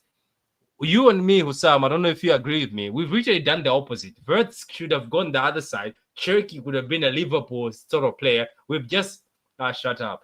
We've just swapped. We've swapped at the meantime. We've just Oh, swapped. why should we do the opposite? I watched Wirtz at Wembley and I'm like, where has this been my whole life? I haven't seen this since Stevie G, bro. You don't understand. Okay. Like, Were you that going to level of mind? midfielder I literally haven't seen since Gerrard. Yeah, were you going to complain if it was Cherky behind?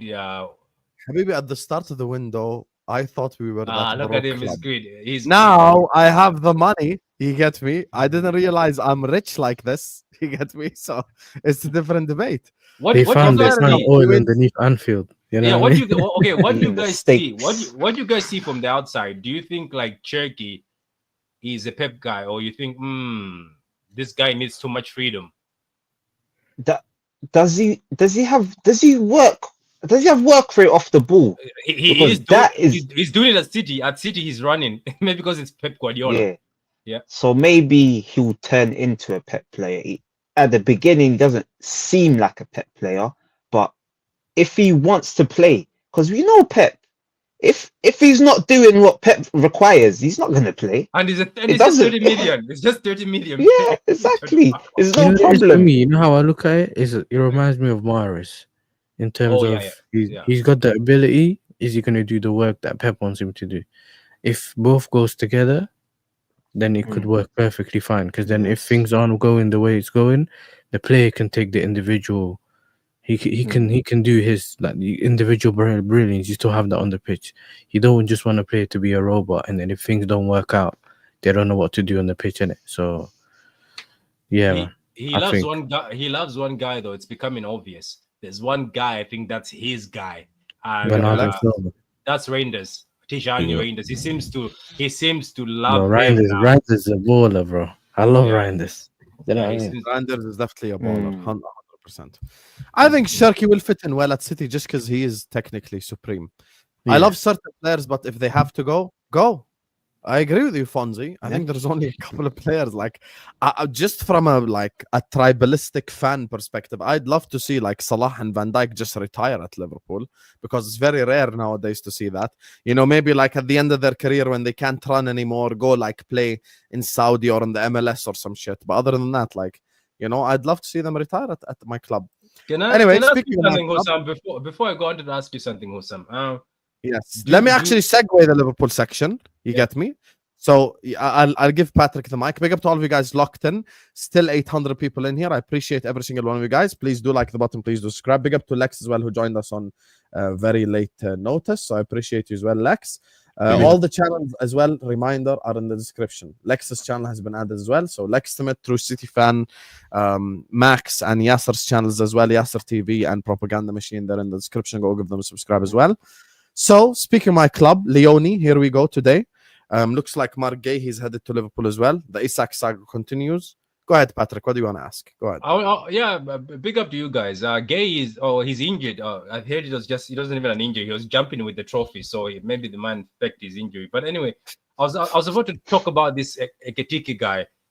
Somebody, I think I was on the panel, and somebody says even if you don't get Isak, he thinks this Ekitike guy can do 25 goals just in the Prem. Do you think he's capable of hitting 25 goals in the Prem, scoring 24 goals in the Prem only, 25 goals? Ekitike. Yeah, Ekitike.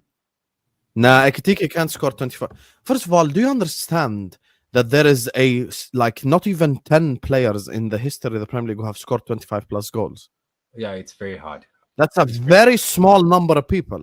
Who do you think scored 25 goals in 25 plus in a season in Premier League history? Name them. Let's change the question. Henry, Haaland, Kane. Yes. Has Aguero? Maybe not. Maybe Aguero once. This question might change Salah. your mind for some. That's it. Yes. No one else. Let's change the question. Tell me. If we create the same amount of chances for what's his name again? Ekitike. Yeah. As we did for Nunes in his That's how I first looked at season. it. That's how I looked at it. Can he? I don't know. do that? Okay, here's why I'll tell you why I disagree with that logic. Mhm. Because No, I it's don't just a think question. Ekitike and Nunes make the same runs. Because Ekitike is a lot more ball to feet. Thank you. Agreed.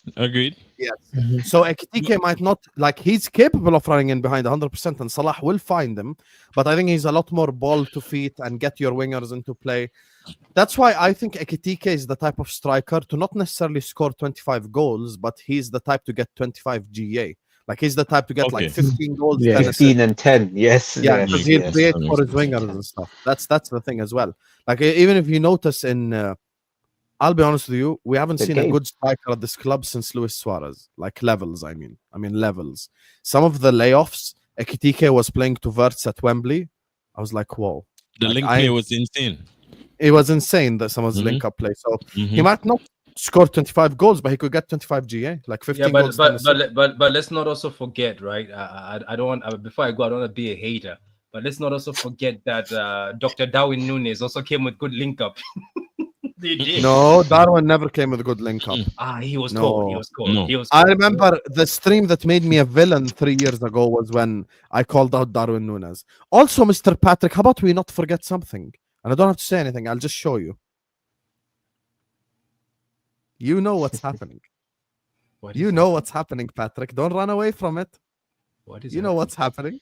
You get What me? is, You know what what's is happening. I'm lost. What Oh, is you know what's happening. We're Who are doing those it. guys? Who are We're those doing guys? it. You're just not looking at the screen. I can keep doing What this is till that? tomorrow. What Isak's Never going back to recorded. training? Isak. Oh, okay. It's a But bit Ekitike, training. can Isak score 25 plus goals in this Liverpool side? You damn right he can. You damn right he can. In this Liverpool side. Oh, yes. Do you think just on the Isak? Please don't ask me if you think Isak is going to join, because me and you both know he's No. joining. It's gonna be dark, man. I was listening to the radio. Even Irish radio is talking about it. Apparently, the guy has told his lawyer to speak to a certain station in Sweden where he's from, saying, regardless whatever they do, even if they sit me in reserve, I don't care. Oh my God, what have you guys done? You guys should be accused of tapping, because you tapped Van Dijk the same way. We turned his tapping. head, bro. Jesus Christ, man. But okay, can I ask something? If this was happening to any of us as fans, would we feel hard done by? Because these guys, they dug this fella. He had like how many goals again? He had like 20. goals. Yeah. 6 goals when they took him. When they found him, he was not. Oh yeah, nobody, 6 goals. Yeah. So imagine if somebody did what he's doing, because he's gone. Like, look, there's a level where like Nunes, who we bought, said at Wolves, I'm not going to train, but he did showed up for training, but he didn't say, even if you don't go with the transfer, I'm done. So I don't know. Newcastle right now, I think you're gonna look stupid if you continue begging this man. Just let him go. But he has gone a little bit too far. But now the fans have apparently it's not safe for him to walk in the city centre alone. They've advised him bro. they're burning his shirt. Shirt. It's done. So Yeah, look, it's done.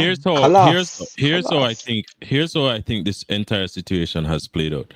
I think the people that have handled the situation terribly wrong are both Isak and Newcastle. And I think the reason the relationship between Isak and Newcastle has broken down to the level it has is because of, number one, their ability to actually perform from a board level, especially the issues that they're having right now. And then with Isak seeing that and or inquiry of him, it then creates a storm of, listen, I was under the impression that you guys were heading in a particular direction, but since it seems very clear, because remember, it's somewhat of a hierarchy change. So there were people there communicating with Isak before, and then those people have left. And based on the news that I've heard, it's not necessarily the best set of circumstances. And not only that, the previous individuals that Isak used to speak to and have deliberations with are totally not on the same page as the previous entities. So if Isak and these new guys aren't on the same page, that could also be one reason it has fueled this issue, as well as Newcastle being unable to actually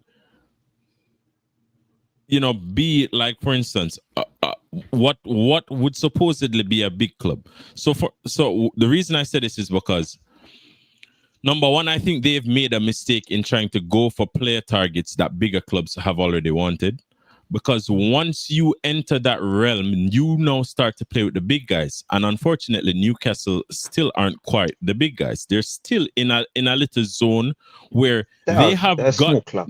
they have got players who had potential, and quite a few of them fulfilled that potential. But when you are starting to step into the realm of the Eketikes, you know, the Seskos and so on and so forth, that the Manchester Uniteds of the world, the Liverpools of the world, the other big clubs that are just a higher tier level above you based on every metric, whether it be money, whether it be fan base, whether it be stadium, whether it be all of these things, you then start to play a game of, well, I am a big boy, but you're not really a big boy. So when the fans now come out and say, oh, it's because of FFP, it's not solely because of FFP and your ability to spend, because you have bidded similar, if not exceeding amounts to clubs of the players that did not want to join your club. So it was not a financial issue. The issue was you aren't quite where you think you are. And it's just a harsh reality because you have bigged up your chest and decided to go and compete with the Liverpools of the world and the cities of the world and the Manchester Uniteds of the world. And because you have Champions League football a year, you're not even say, all right, let us build a consistent spell of Champions League. You just got back in there. You have a manager like Eddie Howe. Instead of saying, okay, look, instead of going for the João Pedros and so on and so forth, let's continue that model of going for the Isaks with 6 goals, going for the Tonalis, going for, you know, certain players that aren't necessarily under the scope or the radar of the big teams, and consistently over a year's period of time, build and build and build, grow your club to the level that you can then compete. Because like the last 2 signings they made, Lex, makes sense. Jacob Ramsey and Malik Thiaw for AC Milan makes sense. But you're trying to go for all these like big fish. You're not that guy yet. But and that is the thing, Hussam. All they have to do is simply employ a model of Brighton, but don't sell your big players.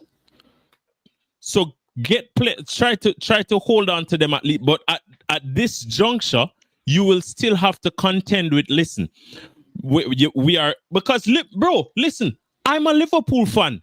We were where Newcastle was. We were where Newcastle are right now. Before Klopp came, if we tried to sign a Wirtz level player, he'd have said fuck off directly. Exactly. And why was that?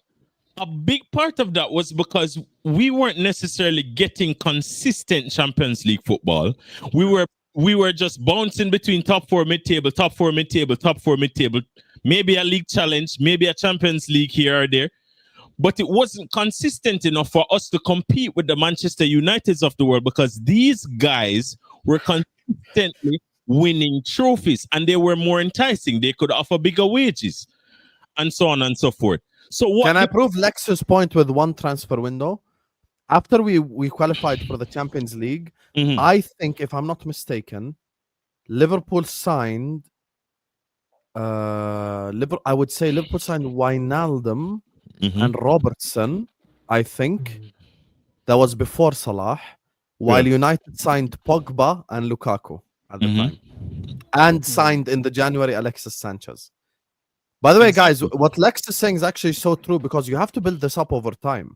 But let me tell you something. Liverpool 10 years ago, if they approached a Wirtz level player, he'd hang up the phone directly. Unless you know what it is, unless you have a mad manager like Pep, you know, them big managers that may attract certain players, maybe, or you have, I don't know, or something else. But it's like, it's not gonna. All the player has to, you know, is looking for game time, and he knows he'll get guaranteed game time because the World Cup or anything like that. That's probably where the little gaps where you might see a big player move because of whatever reason, innit? But yeah, like you said, you have to build it, innit? It doesn't you just have happen to build overnight. it, because not only that, then what you now also have to do is you have to realize, in order to get to that next level, you need investment similar to that of 125 million plus add-ons for Isak. Because when you get this money, not only are you now clear in FFP, you have the opportunity to go and spend on different avenues of your squad, therefore building on the weaknesses that you have in said squad, having an incredibly solid spine, and also you'll be able to build a squad that can sustain continuous Champions League / Europa League football for a prolonged period of time. Then you become more attractive. Then you try to compete with the Chelseas and the Tottenhams and those teams of the world. Because until then, You need more like Shar, Botman level players. You need someone like that, you know, or just Go above sign that from- tier. Go sign from Lille, from Nice, you know, Yeah, from Rennes. these clubs, Like players for like that. instance, that kid Fofana at Leon. Yeah. Get Someone him. like Malik that. Fofana, yeah. Yeah, Malik. Yeah. Get players with potential. Yes, you might have to sell one or two of them down the road, but as long as you reinvest that money adequately, get yourself a Salah before he became Salah. Get yourself a Mane before he became Mane. As a club like what you call them, Newcastle, I think it is very easy for you to go and acquire players that aren't necessarily in a competitive realm in terms of the clubs that want them. Build your squad to the point that you can then say, look, in like 3 years, in like 3-4 years, then you can. It's easier to keep an Isak. It's easier to go and buy a Sesko. It's easier. But at this point in time, you're just not there yet. It's like you're not making Benz money, but you're trying to buy the Benz. Get a Corolla, build your credit, wait a little bit, try like a side investment, so on and so forth. Build yourself up and then get yourself to the point of where when you go to the Benz dealership, you can just say, listen, I'm here to do this, that, and them can't say nothing to you.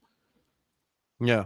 That's all you have to do. But don't come and play this theatrical game or the Premier League are against us, because what you The will Red end up Cartel, doing, blah blah blah. Yeah. exactly, fair. what you will end up doing is going the road, and sorry, my friend beside me, going down the road of the Arsenals of this world, where you are continuous victims because of your poor decisions. When you played beautiful football 3 years ago and you finished second, what you then should have done was make the adequate investments of maybe an Isak, because he wasn't at Newcastle at the time, maybe a this player, that player. There are so many players, there's so many coaches, there's so many opportunities you had to make solid investments and then go on to win the league. Because I'm an Arsenal hater, but take it from me, you man should have 100% won the last 2 league titles based on the first season that you played good football and fell short from 8th place. Because what has happened since then is the league has fallen off to a level, and instead of actually going out and competitively trying to buy certain players, you waited until the Chelsea recoup, Liverpool is back now, and then you even allowed City On to top actually of all And this, it's Lex, still looks even like if it's I don't happening mention now. history, let's just look at this summer.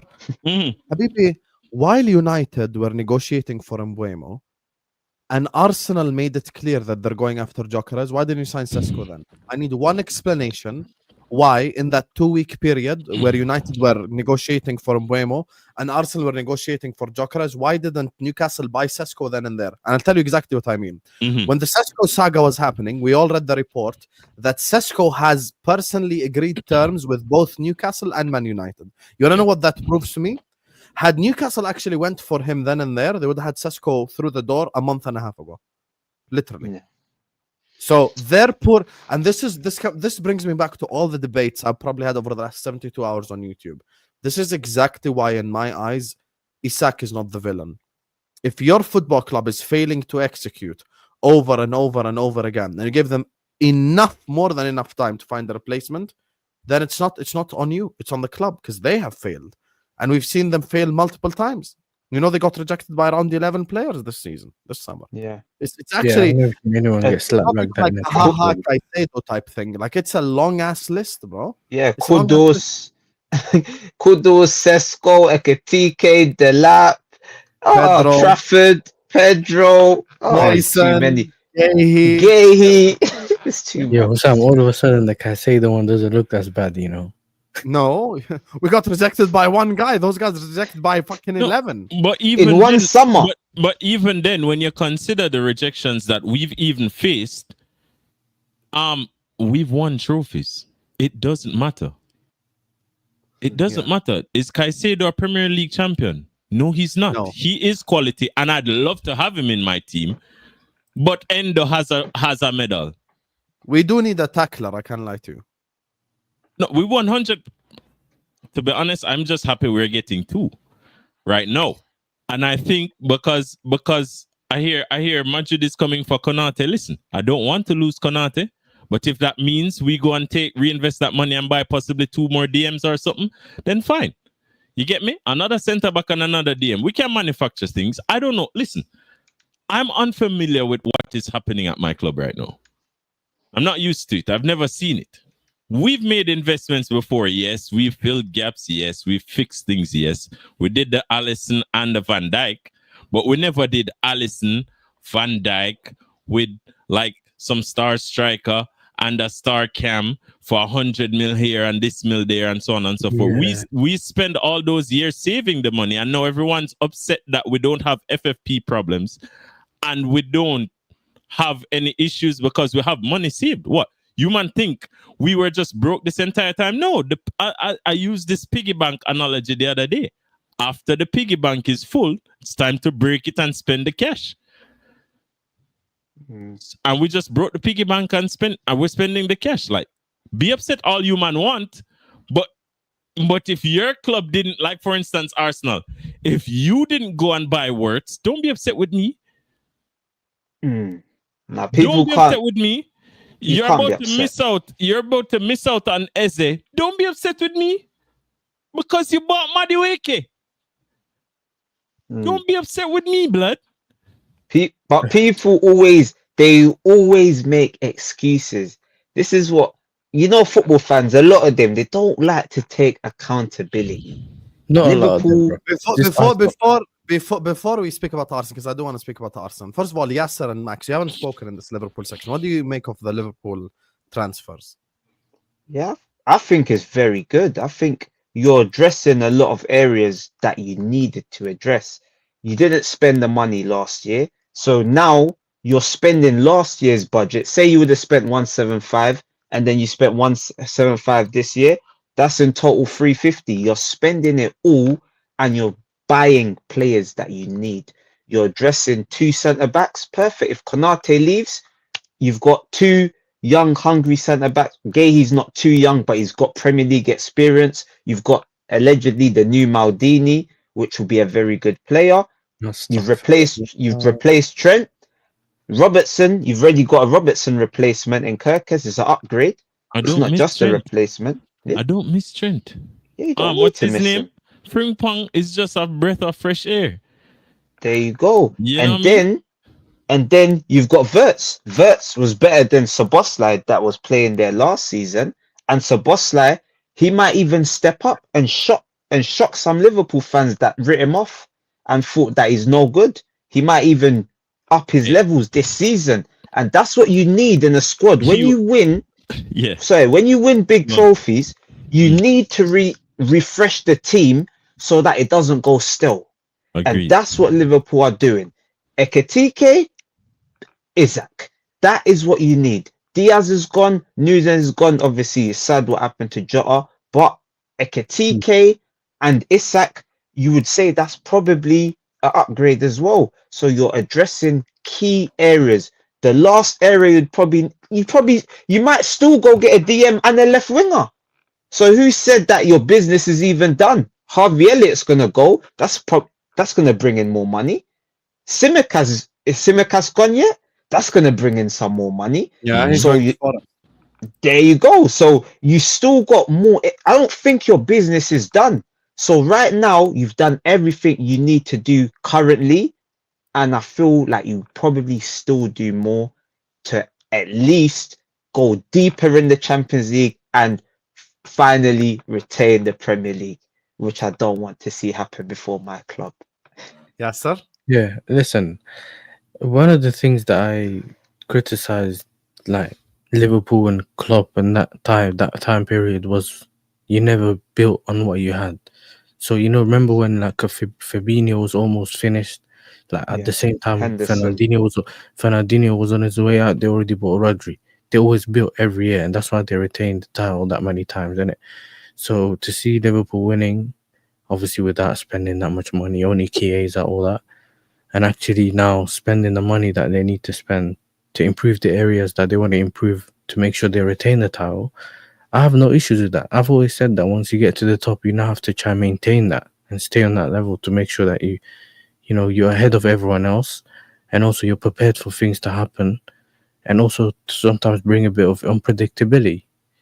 Do you know what I'm saying? When you're facing all these other teams. So for me personally, I think, bro, we all hope that once our team reaches the top, we just spend the money and improve the team. Do you know what I mean? So listen, there's nothing I can say about Liverpool in terms of even the players you bought are all really good players, bro. World class or great players. Even Ekitike, we were linked to Ekitike most of the transfer window. Do you know what I mean? So I managed to look into it and see what type of player he is. Look, he's definitely an upgrade on Nunes. And then obviously on top of that, it's a long-term investment. So he's quite young. And then you also have, if Isak comes in, he can be the backup to Isak.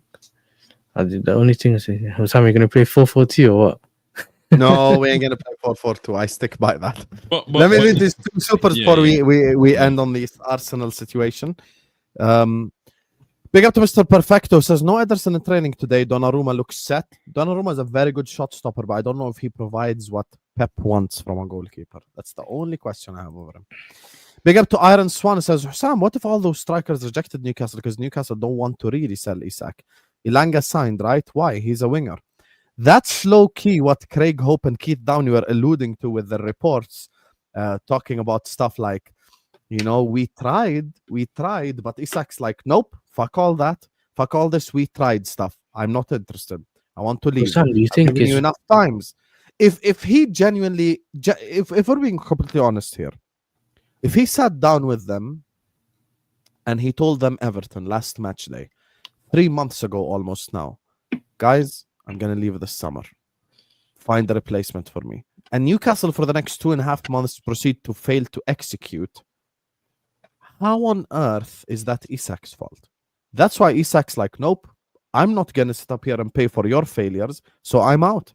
So that's genuinely what I think happened. Anyway, big up to all of you guys locked in. Like I said, please do hit the like button. Please do subscribe and go subscribe to all these guys' channels. They're all in the description. Yasser TV, Propaganda Machine, and Lextimate, and also all the others who were on the channel earlier on as well. All their channels are in the description. Let's get 300 likes, chat, please. So final topic, and I don't want to keep you guys for too long. I appreciate you guys being here. Just want to talk about Arsenal a little bit. Madueke is the reason why you won't sign Eze, Max. Very simple segue to your section. Talk to me, brother. You see, that You see how it's always tone changed? You don't want to talk football anymore. It's tone changed. I always want to be positive. I don't want to be negative, but like we see this so many times with Arsenal. When you know what you need, Madueke was not what we needed. We said we needed a Saka backup, but we could have got a Saka backup at the end of the window. We should have gone for Eze sooner. And now we're I feel like we're even winding him up a bit, because now he's open to joining Tottenham. They're in the Champions League. Although it's Tottenham, it could still be seen to some as maybe an exciting project with Thomas Frank. So I don't blame Eze if he wants to go to Tottenham. Why would I blame him? I would blame my club, because why would you sign Madueke? Like, for what? Like, look how quick that deal was done. That was probably the quickest deal that Arsenal's done this summer. We heard Madueke is linked to Arsenal. 10 days later, he signed. Eze, we've heard the whole summer. Oh, Arsenal want Eze. Arteta had a meeting with him. He had dinner. He took him out for dinner. He met him at his house. We've heard all the stories, but still, there is no bid for Eze. And I don't know what that is about. I don't even know why we're not just testing the waters. Just test the waters. Put in a £50 million bid if you didn't want to go to the release clause.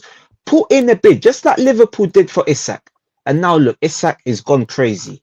So why are Arsenal not trying to fully unsettle Eze and make him say, yeah, I definitely want Arsenal. Crystal Palace, you're being a bit unreasonable. Let me get out of there. So with Arsenal, I always question the ownership model. How serious are they about truly winning? How serious do they really want to win? Go and sign the players you need. We need Eze because Odegaard has been stinking the gaff out for at least the whole of last season, and some people would say some of the previous season. So there you need a fully established Premier League number 10 to come and compete with Odegaard and hopefully take his position. Martinelli on the left-hand side, everyone would say that's a problem. Everyone would say that's a Can I ask problem. you the $1 million question that Arsenal fans are asking online? Who's this mythical club that's going to pay 50 million for Martinelli? Who? Tell me. One of the Miguel God connections. God Yeah, knows. You he value always brings the Martinelli at bottom. 50 million. I don't even think that's a crazy price. Fair. Yeah. But who's going to pay it? All the clubs that needed left wingers already signed them, Yeah, it's including done now. Saudi, by the way. Al Nassr signed Coman. But this is the thing. With Arsenal, the window to sell players, it looks like you're getting to the back end of the window where now it's like people are picking up scraps and cheap deals. This is like the Daniel Levy window. This is where he picks up those cheap players. Because now we can't even get 10 million for Zinchenko. I feel like clubs bidded 25 million for Kivio, while you've got Chelsea 45 million for Renato Vega. They're trying to get him out the door. Reece Nelson is now saying he doesn't want to go and leave Arsenal on a permanent. He's happy to just go on loan for one more season. What is this about? Our second biggest sell in Arsenal history is Nicolas Anelka in 1999. That is the problem at Arsenal. We just don't know how to sell. We hold players too long. We should have told Martinelli at the start of the window, we don't want you. Then he would have had a Then there's lot decision. of options. There you go. But now the reports are now coming out today, yesterday. Arsenal are open to selling Martinelli. What is that about? Everyone's bought their players. Now, if we're going to sell Martinelli today, we'd probably get 35 million. You know how? But someone might Max? say that's a bargain. You know how, Max? Someone will turn up at the end of the window and offer you low money, and then you be like, you know what? And you just take it instead of selling him for what you think you can sell him or having the time to negotiate. I hear That's what it is. Does everyone on the panel acknowledge that the starting left winger for Arsenal this season is going to be Madueke? Yeah, Thierry Henry. Yeah. Yeah, it's going to be him. If I'm an Arsenal fan, I would start a protest, honestly. Look, people spend the whole time saying Eze is not a left winger. You're playing fucking Noni Madueke as your starting left winger. Bro. You know the levels of pain. But Hussam, it's the fan base fault. Because why? No, it's true. Because Arteta is a miracle worker and can revive anyone's career. Yes. So because of this propaganda that they fooled themselves into believing, they will continuously fool themselves into actually believing that something is possible without it not ever proving to be possible. Now, here's the issue with the fan base of Arsenal. It's that these guys are just a set of kids that grew up a specific type of way and they just gravitated to Arsenal, and now the hierarchy on top is like, whoa, there's just a bunch of dickheads here. Let us continue to just do dumb shit because they'll back us no matter what. And they've just continued to do it because time and time again, they have made decisions that are below par in comparison to the teams around them. But yet still, they expect to achieve things that are only achieved by the elite. So for instance, I've seen a few Arsenal fans come out and say, oh, doesn't Liverpool learn that buying so many stars isn't good? So many teams buy stars and it doesn't work, this and that, blah, blah, blah. Most teams that actually win trophies are filled with stars, littered with stars. The issue you have here's when stars don't work. When your star is Jude Bellingham and you have a Valverde and you have a midfield that is stacked with the same profile of players. You have 3 forwards, but all of them are left wingers. That's where you have issues. But when you have a front line of 4 players that all of them are both creative, if they're in front of goal, it's a goal. If they need to pass it, the pass will find the player and it will be a goal because the player they're finding is of a similar or higher level. Then what you find happening is you achieve success because the fundamentals of football are there because a right winger is playing on the right wing. He's fundamentally sound. He'll score. He'll assist. The left winger is playing on the left wing. Similar profile. The cam, similar profile. And the strikers, it's not 3 left wingers and you're trying to shuffle and figure out how you're going to play all of them. Yeah. It's just simple squad building challenges. So when your main striker is Havertz, yeah? When your main striker is Havertz and your backup striker is a DM, don't come crying to me. Don't come crying to me. Oh, but he's doing a good job for a DM. DM. They don't learn though. He scored 10 goals. You needed 20. They don't learn, man. Why is it so difficult, Arsenal fans? Why is it so hard? Oh, Declan Rice was worth 105. No, he was not. Look, man. How much did you sign Mosquera for? Mosquera was signed for, I believe, 15 million euros. How or much did you something sign like that. Kepa for? £5 million. And how much did you sign Madueke for? Oh God, 51 million. Oh yeah, 50. If I combine all that money together, I get Rodrygo money right there. Yeah, but this and man, is the problem. Any intelligent Arsenal fan, genuinely, if I offer you right now, trade away Mosquera, Kepa, and Madueke, and bring in Rodrygo, you should all say yes directly. Not just that, Hussam, not just that. Even the whole psychologically. Listen to how Arteta has brainwashed the fan base. You man are saying to bring in Eze as competition for Odegaard. That is rubbish. The 2 of them need to be on the pitch at the same time. You need to play right in the DM where he needs to play to cover the flipping yardage, recover the ball, and then he'll have 2 competent options to pass the ball to, who can then progress the ball to the forward line. That is what you need. You don't need, Zubimendi and this and that and what have you and blah, blah, blah. Listen, do well with your Zubimendis. Just like how Chelsea is doing so wonderfully with Caicedo. But guess who's winning all the trophies? The same team that got rejected. But in the ideal world, yes, it sounds good, but that's just not going to happen right now. What you mean? Arsenal, no, but that is the issue.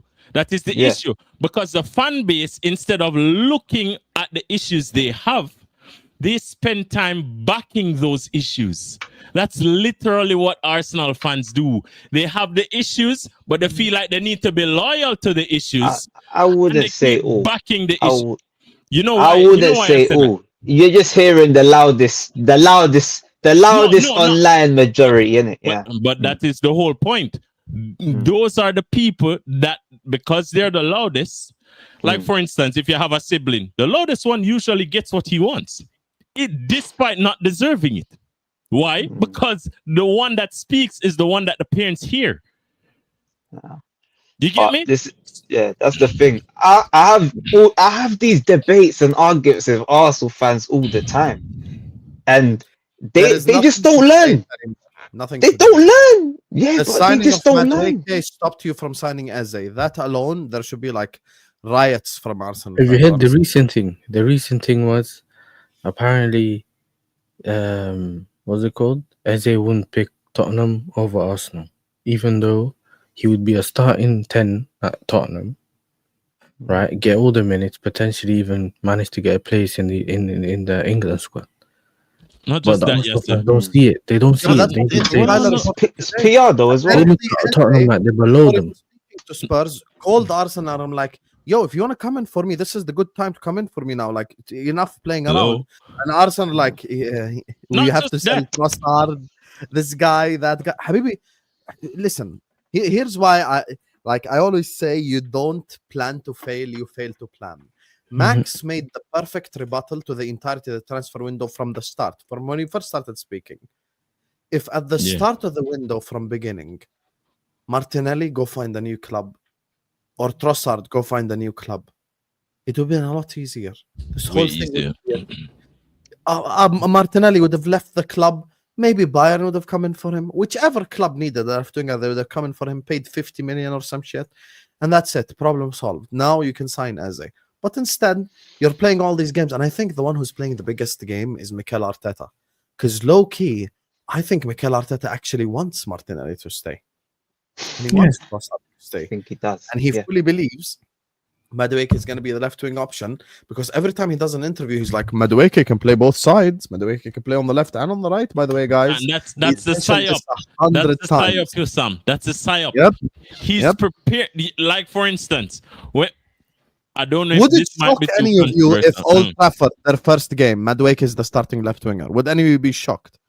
No. I wouldn't be shocked. Brother, I wouldn't be shocked. I wouldn't be shocked if Havertz is starting over Gyökeres. I would not be shocked. But that happens. My thing was all along, Max. You and I've been speaking about the Madueke thing, all the way towards it happening. Yeah, bro, I knew that there was no way Madueke would have left us if he hasn't got assurances that he was going to be starting in it, going to Arsenal. So he had to be starting. And bro, we only played him like 2-3 games at left wing, just to promote him to Arsenal. Say, yo, he can play left wing, and you man decided you fell for it. You fell for it. He barely played that left, bro. So it was crazy. I better not catch any Arsenal fan laughing at Garnacho to Chelsea, because a summer later that might be you right there. Exactly. I've been telling them Garnacho next. Let's go. 60 million, bro. Just like how Brighton said Chelsea's their best customer, we seem like we're Chelsea's best customer. But you lot don't even don't have loyalty points, bro. You just pay. You just pay the money. We just pay. Yeah, it's. Four of the 6 forwards come from Chelsea. Imagine Madueke, Havertz, Sterling, and who's the fifth one? I almost forgot. Willian. David Luiz. I don't know. Jorginho. Kepa. He signed 6 forwards since he became Arsenal manager. 4. Yeah. That's a real stat. Yeah. Imagine. You know what's funny though? I told Troops, don't treat him like he treated Willian. If you know, you know. You know what I mean? But I think Arsenal that they made gonna be elite. You're elite, bro. But this is the thing. You see what Spurs needed to win the Super Cup today, just so it's more pressure. Because if they won that Super Cup, there's no place to hide. Palace, FA Cup, and Community Shield. Spurs, Europa League and Super Cup. Arteta, potless for 5 years. Because these Arsenal fans, they need pain. They need the pain. Because it seems that it's only me that feels pain. A lot of them, excuse. Oh, Madueke, he's going to be the new Sane, they said. That's what they're saying now. The new Sane on the left wing. Sane kept that City. I had Roberto Perez, Bro, when Sane played on the left at City, didn't he get like 15 assists? He cooked. Bro, Madueke didn't Cooked. get 15 assists in the fucking Conference League. And this is the problem. That all I want to see is some Arsenal fans have standards and stop their excuses, because the time for excuses is over. Because it seems that every start of the season, if Arteta doesn't win, this is what they actually say, the actual Arteta in. If Arteta doesn't win the Prem or the Champions League, they're the ones who set this standard. It weren't other people, it was them. Yeah. People that are already And Arteta out will just take the trophy. They'll just take a trophy. But they said if Arteta doesn't win the Prem or Champions League, Mhm. he's got to go. You know When what's it funny? gets to this end, Yeah.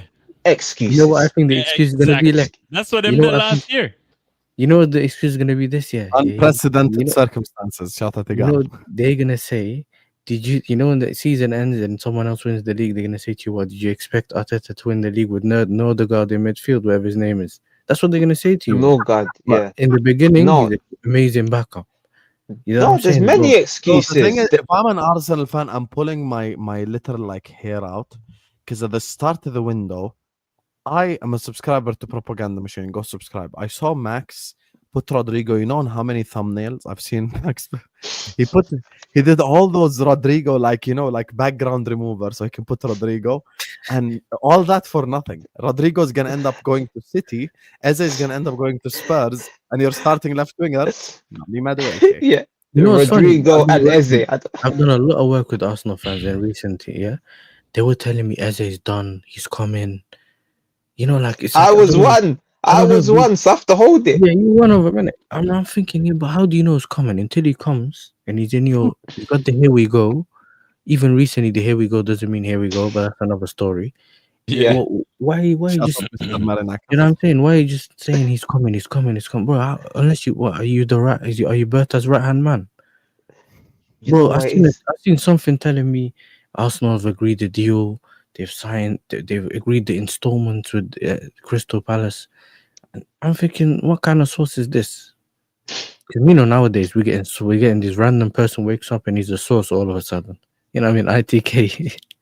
All of a sudden he's trusted. True. But We've the got thing I'm Hands making of is- Ozil. Hands of Ozil. Yeah, That's hands what of I Ozil, think. what his name is. But this is the thing, like for me, it doesn't make sense. Just wait, and bro, the whole time, yeah, all this time they've been just chatting to Eze. They barely even spoke to Crystal Palace. Everyone knew what the Eze's release clause was. Oh, we want to pay slightly above that, slightly below that. We don't want to pay. We won't pay less. Bro, you need the player, bro. Hey, Yasser. Subscribe to something. Lex. Tell me something, yeah? Tell me something, man. Mhm. There's a lot of Arsenal fans that are very confident about the first fixture of the season. And you know what's funny? Lex, You know what's you're funny such a about their bad confidence? mind, because I wanted to ask the same question just now about Man United away. I swear. You know what's funny? You know what's funny about their confidence? Is that when these man had Hoyland and Garnacho, you still failed to beat them. Now they have Cunha, Umbuemo, and Sesko, and for some reason, because I tell you this, the only mistake the United have made so far is not firing Amorim. Because if they fired Amorim and actually just toss a coin, any coach, you man cannot win that game. It will not happen. Sell Bruno, use the money, buy some more midfielders. You see the brother, what name? Belieber. Just go sell Bruno, go buy Belieber and Wharton. And a top four. And a good coach, top four. You man forgetting that they replaced like virtually like two forward players who would go every now and then. They would score a goal every 20 games and have a bicycle every 5 years.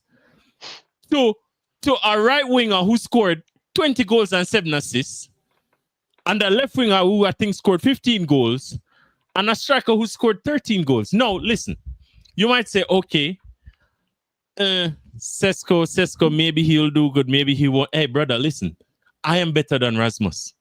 If they signed me, listen, Darwin Núñez is head and shoulders above Rasmus. Yeah, and, 100. and Darwin Núñez is rubbish. Yeah. Yeah. So telling Rasmus man, is a right wrestler. you man think that this first game of the season is going to be so clear cut because you're so much better. Guess what? A lot of teams had caught up, and you man are just buying the striker you should have bought 4 years ago. So welcome to the party. Enjoy your little top 4 race, innit? Yo, I'm bro, telling they you, think because they I don't ended think so. second last season, they're gonna be second this Yeah, season. I don't get it. yeah, man. Second is your spot. Yeah, man. We'll see. it won't You'd have even to be dream second about that. again. They might finish third. This guy. Nah, Yeah, I think second or fourth. third. Second or third. Nah, man. Second or third, man. Nah, Chelsea's nah. not. I don't Chelsea's think not that team. But yeah, man. Nah. I have to send They the shot. I have to could, It's send not the that shot. team. I Hey, have brother. to send the shot. No, careful, bruv. I have to send it. But careful though. Innit? I You know, have to but send it it. don't matter because either way, you're sending for a sec- bad man, fam. second, third, or fourth. I know we're not winning the league with Arteta, so it doesn't really matter. It doesn't really matter to me. Arteta, The thing is, like you say it, but like, bro, I agree with you, but it still must be annoying because he's still there, and I agree with Lex as well. I think the game this Sunday has draw written all over it. yeah, But 1-1. I would say I've been more saying 1-1. likely.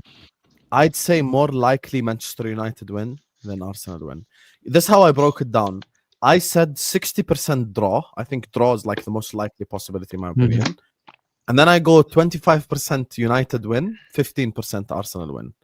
I think United, first game at Old Trafford, they're excited. Mbuemo, Cunha, Diallo, and Sesko all on the same team. Bro, they're going to come out fighting. I'll be honest with you. They're going to come out very excited to play this game. And I don't think Arsenal is just going to win. Like, I don't think Arsenal is going to stroll up to Old Trafford first game and win. You know, maybe if it was the third game, the fourth game, it would be different. But I think the emotions of the United players and the fact that what Lex just said regarding them, like getting the new players in and stuff, Hey, bro. And the fans gonna go crazy. You know why? Because they've had to. You look at what they've had to put up with for the past season, or past 2 seasons. Man, them went from Ten Hag, who we thought was the bottom of the barrel, and in comes Amorim to show. Listen, you have no idea the depth of this tunnel. You get me? And Yes. I think it's just based on just some sort of principle why they haven't fired him. They're like, okay, we forced you out of your club. Let's give you the chance of a. But I think it's a strange road you are going down, because I think you should be just as ruthless as City signing a goalkeeper and telling him, hey, you're gonna be our starting goalkeeper, only for Donnarumma to become available, and then he's like, about that. We might just have to delay that. You're a young keeper. You'll eventually get there. Hey, listen. And guess what? If they sell Trafford next season or whatever, you just like they're doing with Savinia now and so on and so forth, what does it matter? The club's prerogative is to win. If an opportunity presents itself where they can get a better player than the 2 they have now, then by all means, innit? By all means. So, hey, listen. You man, good luck. Good luck to United. This is one of the very few times that I want United to win a game. And it's against Oh yeah, Arsenal. I say that. I By know, the way, yeah. I say that as well. Listen, at the end of the day, Man United are no threat to me. The enemy of my I enemy need is the my meltdown. friend. I need the okay. meltdown. And it's not even just I need the meltdown. I know factually that Arsenal at least are going to be in the race, and let's give them an uppercut early. What? Why race, not brother? wait to game week 12 to get an uppercut in? Let's get an uppercut nice and early. Yeah, I don't think Bro, so. I'm going to be celebrating every United goal this Sunday, unless Bruno Lex, scores. Lex, you Everyone think, knows you Bruno. think, you think they're gonna be in a race? The title race. Yeah. They're gonna be in the race, yeah, sir. I don't like to go over the top. I do think. Nah, they'll be in nah, the I don't think so, bro.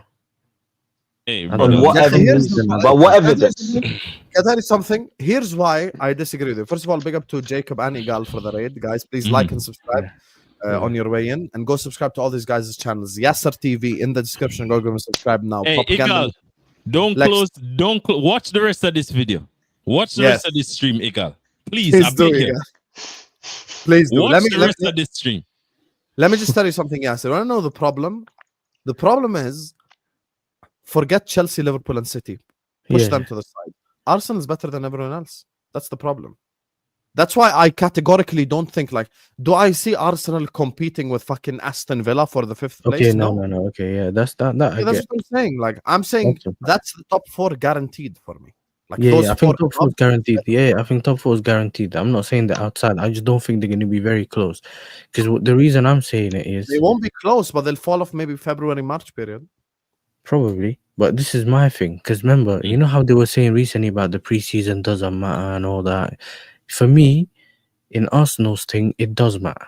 The reason I would say it is because if you look at all the seasons, remember it's phase 6, yeah? By this point, we should have known how they play football. We don't know how they're going to play football. Yeah, first one was ultra attacking. The second year, when they went in that title race, it was balanced. Then last season, we saw ultra defensive. Troops was falling asleep in match rate. All these, remember, watch-alongs. So you now want to see, you got the striker. How is he going to change the system? And then you want to see stuff in pre-season. Bro, I was seeing long balls, throw-ins, corners and that. And then them telling me about the result that we won the game. I don't care. I'd lose games in pre-season. At least if I'm seeing something that tells me, you know what, we have a different direction we're going in. There was no different direction. But now because Yokra scored a header that he doesn't usually do. And, you know, Zubamendi crossed the ball in or something and they saw some patterns. Apparently now all they do is reference the Bilbao game. You're going to get that whole time. When you start getting Arsenal fans, then they're going to tell you about the Bilbao game. We did this. In Bilbao. No, but you have to. That's the You only have to. time they've really gone forward, bro. You have to. In all the other games, Tottenham game, they couldn't break down the low. But you It was all have practice. to. The Because biggest problem Arsenal the have team- is still breaking down a low block. That shit ain't changed at all. Exactly. And a lot of the teams that. Oh, Bro, I have I'm a sorry. feeling I they're going gotta to do what they interrupt did you last guys. season. This is such a great.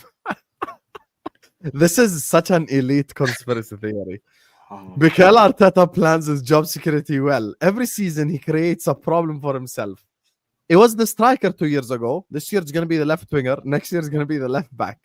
Imagine Arteta just always leaves a hole there on purpose just so he can have job security. He already has a left back problem because this season it looks like Skelly's going to be in trouble. Yep. Yeah, Yeah. I reckon And- Timber's gonna start anyway against Man United. If you reckon.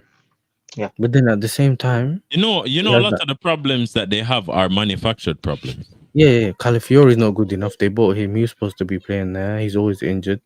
So this is the thing. Now they have to fix the problem because they bought the wrong player. But also, if you look at their team, there's all these players playing in positions they shouldn't. An ex centre back who's now DM, an 8 playing at left back. Like all these positions that don't make sense. And so I don't necessarily see how it's gonna work unless the manager magically does something special on it. And Not decides to play only a just different that, yes, sir. All right. So what we can look to the trend of Arsenal Football Club, right? And what is a trend that you've noticed? They've always somehow managed to place themselves second, irrespective of the points tally for the past 3 seasons. Yeah, you're right. So because all they had to do was finish with 85 points. We did 84, the lowest points tally. Everyone was talking about, it's one of the worst leagues and da. So why didn't you win it? True. You were in the competition. It's not like you weren't in the competition with us. The injuries. That's what happened. The injuries caused by who? Bro, I've listened Red to Northside. cards. I've listened to Lee. I've listened to Dan Potts. I've listened to Curtis. I've listened to Turkish. I've listened to all of these Arsenal fans. And the primary thing they've been on about for years, troops and all these, man, is backup. Backup, adequate backup.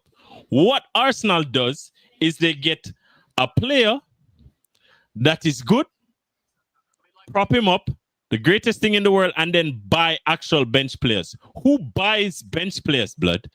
Bench players are usually a last resort. You, man, spend every season buying bench players. No, you buy a player who is of the level to compete with the starting player, and if he outperforms that starting player, then the starting player now goes to the bench.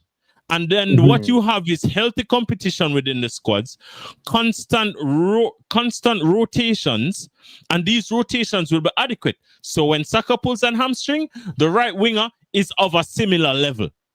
Maybe But not they never necessarily wanted on that, form. though. They never wanted that. Because remember when we got Pedro Neto, that same window, I was telling some guy that I was talking about, Yeah. yo, get Pedro Neto, maybe he's a good web. And at the time, he's rated at Wolves, yeah?